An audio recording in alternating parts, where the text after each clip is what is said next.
친구들 안녕 반갑습니다. 자, 오늘 이제 25번째 시간 몽골의 침입과 원 간섭기란 제목으로 수업을 진행을 해보도록 하겠습니다. 여기서 자 준비됐죠? 자, 우리가 지난 시간까지 우리가 호족, 문벌 귀족을 이어서 무신들이 권력을 잡았던 무신 정변에 대한 이야기, 그리고 무신 정변으로 시작된 무신 정권에 대해서 이야기를 해 보았습니다. 여러 명의 무신 집권자들도 한번 살펴보았고요. 초창기에는 굉장히 혼란스럽다가 최씨 무신 정권을 가면서 조금 안정되었다. 뭐 이런 얘기들을 우리가 했었던 것 같습니다. 자, 오늘은 이 무신 정권기에 엄청난 변화가 찾아오게 되니 바로 몽골이 침입을 하게 됩니다. 자, 몽골 고원에서 시작했던 유목민족, 몽골, 뭐 여러분들이 세계사 시간을 떠올리지 않더라도 익히 알고 있는 민족이라고 생각이 듭니다. 자, 이 친구들이 언제 쳐들어오냐? 최씨 무신 정권의 두 번째, 최후 때 쳐들어오게 되면서 고려 역사가 크게 바뀌게 됩니다. 오늘은 그 이야기를 시작해 보도록 하겠습니다. 자, 몽골이라고 하는 녀석들은 원래 몽골 고원에서 유목생활, 그러니까 정착해가지고 농사를 짓는 게 아니라 뭐양 키우고 소 키우고 그러면서 여기저기 이동하는 그런 친구들 얘기를 하죠. 자, 그런 생활을 하면서 여러 부족들로 흩어져서 생활하고 있었던 친구들이 바로 몽골족입니다. 그러니까 우리나라랑은 조금 거리가 있어요. 그러니까 이쪽 동네에서 흩어져 살고 있던 애들이 몽골 애들이었는데, 그런데 이들을 통일하게 되는 인물이 등장을 하니 그것이 바로 그 유명한 누구였다? 칭기스칸 되겠습니다. 칭기스칸. 예. 그래서 칭기스칸은 흩어져 있던 부족들을 통일을 하고요. 영토를 미친 듯이 확장을 해서 그가 죽을 때 거의 뭐 엄청난 제국의 영토를 만들었다. 이렇게 생각을 해주시면 되겠습니다. 어, 물론 칭기스칸 때는 아직 중국 땅을 완전히 점령하지는 못합니다. 자, 그리고 그 뒤에 그러면 몽골 제국의 최대 영토는 언제 누구냐? 대단하죠. 그래서 이민족으로는 최초로, 유목민족으로는 최초로 중국 땅을 완전히 점령을 해가지고 원이라고 하는 제국을 세웠고요.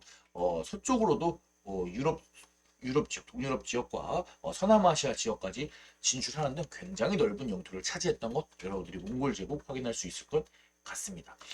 지도를 보다 보면은 궁금해하는 친구들이 항상 있습니다. 선생님, 그런데 여기 지도 보니까 지금 여기 우리나라 빨간색으로 표시되어 있어요. 몽골 땅인가요?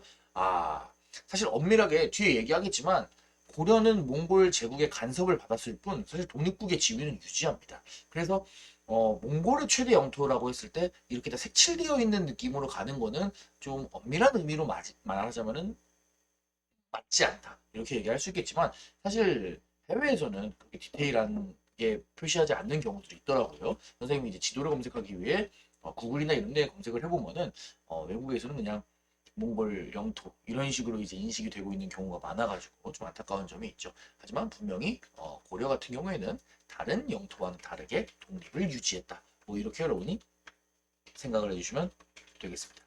자, 좋습니다. 그래서 이렇게 거대한 몽골 제국이 고려를 침입한다. 이렇게 생각해 주시면 되겠습니다. 자, 몽골 애들이 세력이 매우 커졌습니다. 칭기스칸의 부족을 통일하고 영토를 넓히면서 그러면서 고려에 많은 공물을 요구를 해오기를 시작합니다. 공물을 요구한 대가는 왜 요구를 하기 시작했냐면 사실 고려가 그 전에 뭐 계속 거란이나 여진이나 이런 애들이랑 분쟁이 있었잖아요. 그죠? 그런데 그 와중에 남아있던 거란 세력들이랑 이제 고려가 상당히 마찰을 많이 빚고 있었어요. 예. 그런데 그 거란 세력을 몽골 애들이 뭐 물리쳐줘야 될까요? 고려랑 몽골이 연합작전을 통해 가지고 그 거란족을 몰아내는 데 성공을 하는데 뭐 그에 대한 대가적으로 몽골 애들이 이제 고려에게 공물을 요구를 했던 거죠. 근데 그것이 심해지다 보니까 고려와 갈등이 심해졌습니다. 근데 이러고 있는 와중에 몽골에서 온 사신이었던 저고여라고 하는 사람이 있는데 이 인물이 고려와 몽골 사이 국경선에서 이제 사망하는 사건이 발생을 하게 됩니다. 그러면서 이제 몽골에서는 이거를 이제 고려의 소행이다라고 하면서 이를 핑계로 이제 몽골이 침입을 하게 되지요. 저고여가 죽었을 때 이 저고여라고 하는 사신을 죽인 게 뭐 몽골 사람이냐 아니면 고려 사람이냐 아니면 고려는 이렇게 주장합니다. 고려 사람이 죽었다라고 하면은 이제 큰 외교 문제가 되기 때문에 이거는 고려와 몽골 사이를 이제 이간질하기 위한 뭐 금나라 같은 애들의 그런 작전이다 이런 식으로 이제 몽골에 보고를 하는데 사실 누가 죽였는지는 뭐 알 수 없습니다. 하지만 확실한 거는 저고요라고 하는 사신이 죽었기 때문에 몽골이 고려에 쳐들어오는 건 아닙니다. 이거는 표면적인 이유에 불과하고 사실 몽골이라고 하는 제국은 이미 아시아 전역에 자신의 영향력을 확대할 것을 생각하고 있었기 때문에 굳이 저고요가 죽지 않았어도 몽골은 쳐들어왔을 겁니다. 여러분들이 저고요 피살 사건이라고 하는 단편적인 사실에 너무 집중할 필요는 없다고 선생님은 그렇게 생각을 합니다. 자, 넘어가 보도록 하겠습니다. 1231년부터 59년, 약 30년 동안에 걸쳐서 6번 혹은 뭐 9번에 걸쳐서 몽골이 쳐들어오게 됩니다. 그래서 보게 되면은 뭐 전 국토에 뭐 안 쳐들어온 곳이 없죠. 여기저기 온갖 곳에 쳐들어왔습니다. 자, 몽골이 본격적으로 고려를 침공하기로 결정했을 때 그럼 고려의 지배층들은 어떤 결정을 내리냐? 당시에 권력을 잡고 있었던 최후의 최씨 무신 정권은 몽골이 쳐들어오게 되자 수도를 옮기기로 결정합니다. 어디로? 수도를 강화도로 옮기기로 결정을 합니다. 쉽게 이야기하자면 강화도로 도망갔다고도 얘기를 할 수 있겠죠. 수도를 옮기는 것 자체가 큰 문제는 아닙니다. 왜냐면은 당시에 왕조 국가에서는 왕이 잡혀가지고 죽으면은 게임이 끝입니다. 그래서 옛날 같은 경우에는 왕이 죽지 않고 어떻게든 살아남아서 반격을 할 힘을 마련하는 게 되게 중요했어요. 여러분이 알고 있는 고구려도 선비족이 쳐들어왔을 때 왕이 도망갔던 적이 있었고요. 고려 같은 경우에도 거란과의 전투에서 현종이 몸을 피했던 적도 있었고요. 나중에 조선시대 가면은 뭐 선조, 이런 인조 이런 사람 전부 다 외적이 침입했을 때 도망가는 모습을 보여줍니다. 그래서 뭐 최씨 무신 정권만 콕 집어가지고 야 몽골 쳐들어왔는데 수도를 옮기고 도망가고 바보 같은 놈들, 비겁한 놈들 이렇게 말할 거는 사실 아닙니다. 또 강화도 자체는 굉장히 방어에 유리한 지형입니다. 그래서 보게 되면은 사실 본토와의 거리는 그렇게 넓지 않지만 이쪽 여기가 한강입니다. 그래서 이쪽에 물살이 상당히 강해서 강을 건너기가 어렵고 그 다음에 또 이제 물이 빠지는 서해 바다 같은 경우에는 뻘로 변해가지고 기병이 주력인 몽골군들이 이제 쉽사리 넘어오기가 힘든 곳이 또 강화도죠. 그리고 또 예전부터 강화도에서 농사가 좀 돼가지고 이제 강화도에서는 또 쌀이 또 많이 납니다. 실제로 크기가 예전에는 이렇게 강화도가 크지 않았고 고려시대 때부터 간척을 해가지고 영토가 넓어진 건데 그래도 고려시대 당시에 뭐 지배층이나 왕족들이 생활하기에는 강화도라고 하는 섬이 크게 부족하지 않은 사이즈였다. 뭐 이렇게 생각하시면 될 것 같습니다. 실제로 강화도가 지금 우리나라에서 5번째로 큰 섬이기도 하고요. 자, 그런데 문제는 뭐냐? 강화도로 가는 것까지는 좋습니다. 그런데 강화도로 돌아가서 강화도의 방어만 신경을 쓰다 보니까 정작 본토는 어떻게 됐냐? 몽골군에게 유린당했다라고 하는 문제점이 발생을 하는 겁니다. 그래서 이 몽골 애들이 쳐들어올 때 강화도의 상황과 그 다음에 이 본토, 우리나라의 이 일반적인 이 국토의 상황이 매우 다르다는 걸 여러분들이 체크를 한번 해줄 수 있을 것 같아요. 재밌는 사료가 있어서 한번 갖고 와보겠습니다. 자, 강화도의 상황입니다. 1245년 5월에 최후가 강화도에 있었던 일이에요. 신하들을 위해 자신의 집에서 잔치를 베풀었다. 강화도에 있는 집입니다. 산처럼 높은 부대를 세우고 귀단 휘장을 두르고 가운데에는 그네를 메어서 꽃으로 장식하고 8개의 면을 은단추와 자대로 장식한 큰 동이에다가 얼음을 산더미처럼 담고 또 큰 물통에다가 꽃과 자줏빛꽃 10여 종을 가득히 꼽았는데 얼음과 꽃이 서로 비추어 겉과 속에서 찬란하게 빛이 났다. 그리고 음악을 연주하고 춤을 추게 했는데 1350여 명이 모두 호화롭게 단장하고 뜰에 들어와 풍악을 연주하니 검은 고와 노래와 북과 피리 소리들이 천지를 진동하였다. 공연한 사람들에게 각각 은 3근씩을 주고 기녀와 강대에도 각각 금과 비단을 주니 그 비용이 엄청났다.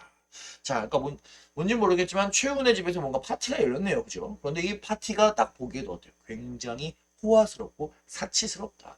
그러니까 지금 전쟁통에 표면적으로는 좀 더 안전한 곳으로 가서 몽골과의 전쟁을 지속하겠다. 개경의 정부가 있으면 몽골의 군세를 막을 수 없기 때문에 우리가 좀 더 방어에 유리한 강화도로 들어가서 몽골과 끝까지 싸우겠다라고 하는 표면적인 이유를 드러났지만 실제로는 강화도에 처박혀서 하는 게 뭐가 있냐? 이렇게 막 잔치를 하고 사치를 벌이고 이런 모습을 보여줬다는 거죠. 자, 그럼 반대로 그럼 본토에서는 어떤 일이 있었냐? 자, 고려사의 사료입니다. 1231년 이야기예요.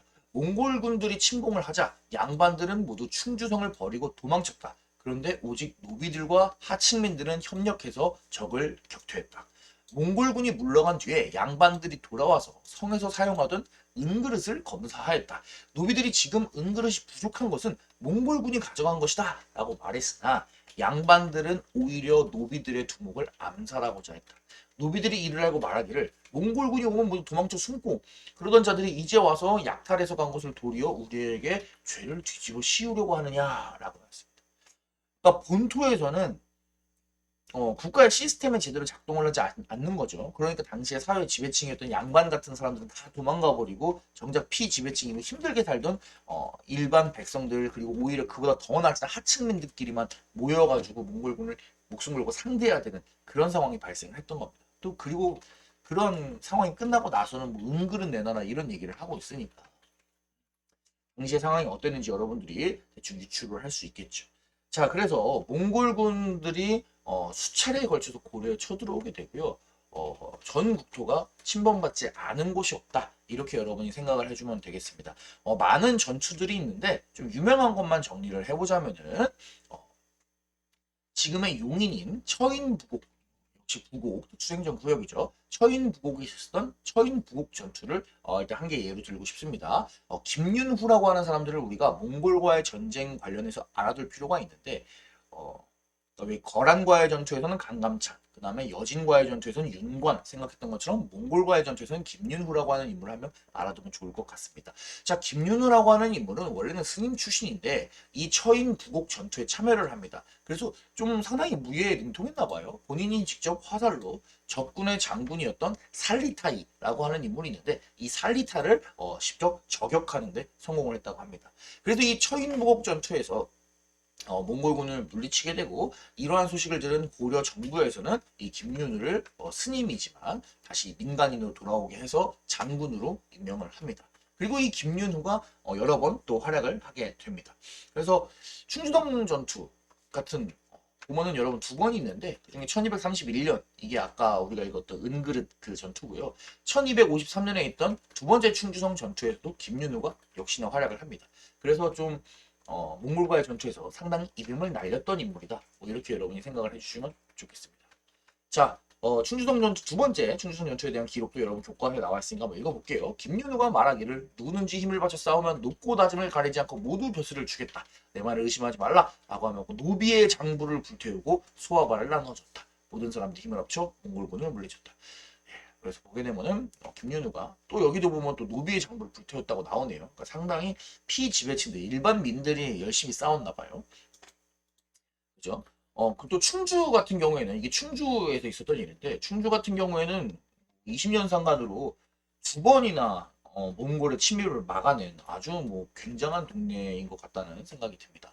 뭐 하지만 모든 곳에서 몽골 군대를 막아내지 못했고요. 전 국토가 몽골군의 말발굽 아래에 짓밟히게 되면서 우리나라에 있는 많은 목조 건물들이 사실상 이때 싹 다 붙어버립니다. 가장 안타까운 거라고 할 수 있는 거는 신라의 황룡사 9층 목탑이 이때 불타 없어집니다. 신라 황룡사 9층 목탑이 여러분들이 이해할 수 있는 높이로 따지면은 죄송합니다. 그 롯데월드에 있는 자유로드롭 정도의 높이가 되는데 그게 세워지고 나서 600년 이상을 지금 계속 이어져서 고려시대까지 전해진 거예요. 당시로서는 당시에 남아있었던 목조 건축물 중에 세계에서 가장 거대한 건물이 황룡사 9층 목탑이었는데 이게 몽골의 침입으로 불타 없어진 거죠. 그때 안 불탔다 그래서 지금까지 남아있으리란 보장은 물론 없지만 그렇게 어마어마한 건물이 600년 이상 갈 수 있게 튼튼하게 건축이 되었다라고 하는 점에서 뭐 어느 정도 가능성이 있다고 생각을 해보면 상당히 안타깝지 않나 그런 아쉬움이 드는 대목입니다. 황령수 구축 목탑 이외에도 굉장히 많은 그런 건물들의 피해가 있었다. 문화재의 피해가 있었다. 이렇게 생각해 주시면 되겠습니다. 불탄 문화재도 있지만 만든 문화재도 있습니다. 여러분 들어본 적 있을 거예요. 팔만대장경이라고 당시에 불교에서 부처님의 말씀을 담은 불경을 총망라해서 만든 불경, 대장경이 되겠습니다. 그런데 그 판수, 그러니까 이걸 목판이죠. 이게 한쪽, 지금으로 따지면 한쪽이죠. 한쪽을 인쇄하기 위해 만든 이 판이 몇 개다? 무려 8만 개. 실제로 세보니까 8만 300여 개 정도 된다고 합니다. 그래서 그렇게 많은 불경을 모은 그 문화재. 8만 대장경을 또 이 시기에 무신 정권에서 몽골의 침입에 맞서서 사람들의 마음을 하나로 모으기 위해 제작했다고 합니다. 그래서 이 8만 대장경 같은 경우에는 8만 대장경과 그 다음에 8만 대장경을 보관하고 있는 이 건물들 모두 유네스코 문화유산과 기록유산에 등록되어 있을 정도로 굉장히 가치가 높은 문화재라고 얘기할 수 있겠습니다. 자, 그런데 지금 어찌됐든 여러분들이 보기에 전쟁이 일어나고 있는 동안에 무신 정권이 몽골의 침입에 효과적으로 대처할 수 있었냐 하면 대처할 수 없었죠. 제대로 대처를 못하고 계속해서 지금 나라가 개판이 되었습니다. 그러다 보니까 그러한 것들이 쌓여서 결국에 무신 정권이 붕괴가 되는 상황이 되게 됩니다.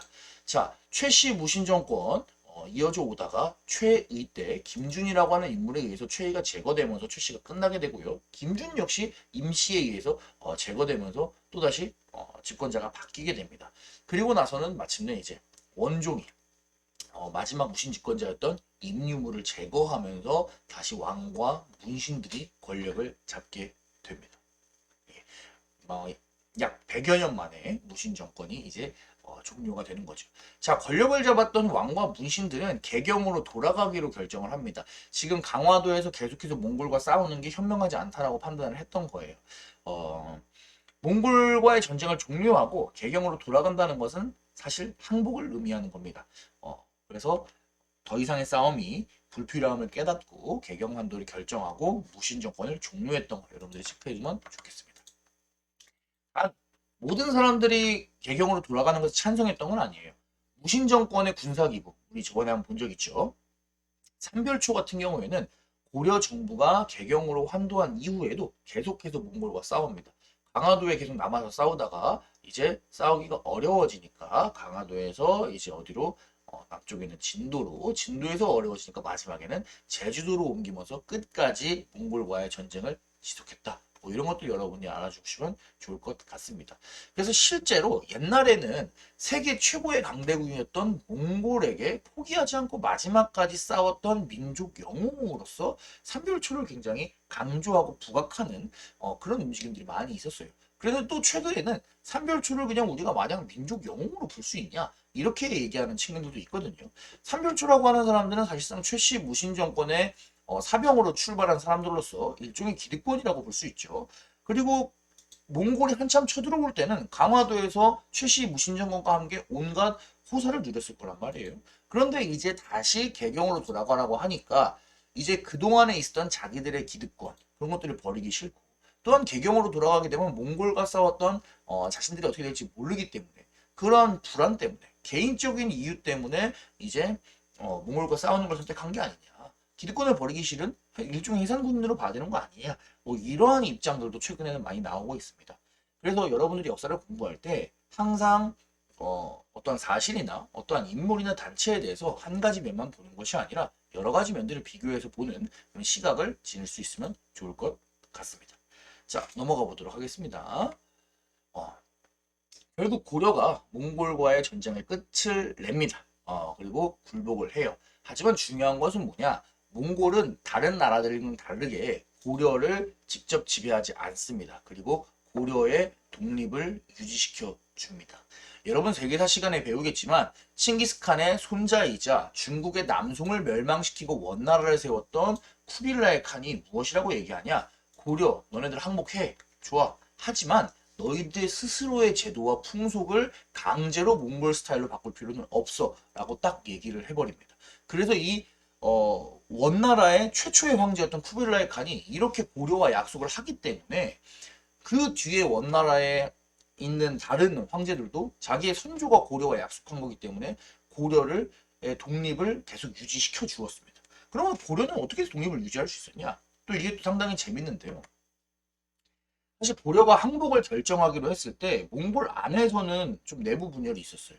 당시에 이제 뭉케칸이라고 하는 몽골 제국의 대칸 지도자가 있었는데 그 지도자가 죽고 나서 다음 대칸을 누가 할 다음 제국의 황제를 누가 할 것이냐를 두고 쿠빌라이와 아리크부카라고 하는 인물이 좀 겨루고 있었어요. 그래서 당시에는 아리크부카가 좀 더 후계자 선정에 있어서 유리한 입장이었어요. 그랬는데 항복을 하기 위해서 몽골로 갔던 고려의 원종, 당신이 이제 왕자 시절에 갔어요. 고려의 원종이 이제 누구에게 항복해야 되는지 결정해야 되는 거야. 만약에 여기서 줄을 잘못 썼어. 내가 항복한 사람이 후계자 경쟁에서 패배해가지고 졌어.